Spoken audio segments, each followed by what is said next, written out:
presented by Sandeep Entertainment. Star recording studio Begusarai.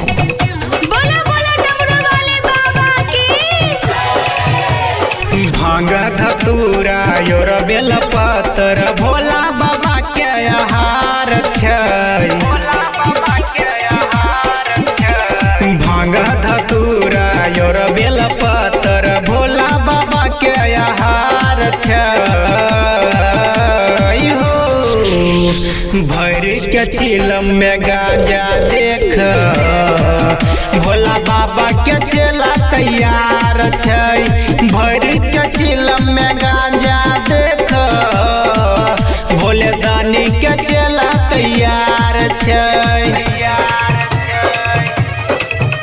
डमरू वाले बाबा की।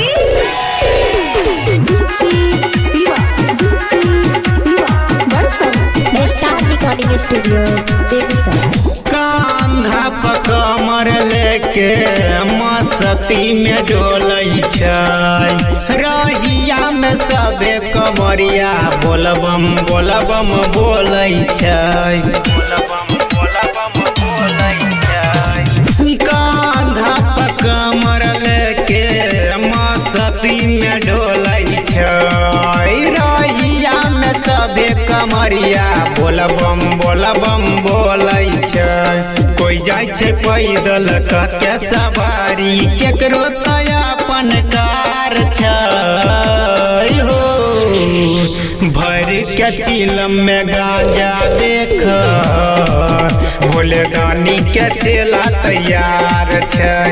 भर के चिलम में गांजा देख भोला बाबा के चेला तैयार छै। बोला बोला देवघर वाले बाबा की।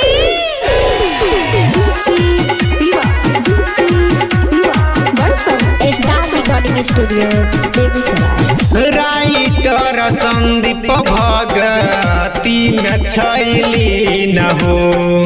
संजीव अंकित लेलकै गेरुआ गमछा की न हो। राइटर संदीप भगती में छिकली न हो। संजीव अंकित लेलकै गेरुआ गमछा की न हो।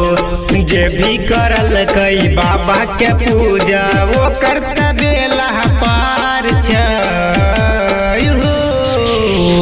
भर के चिलम में गांजा देख भोले दानी के चेला तैयार छै।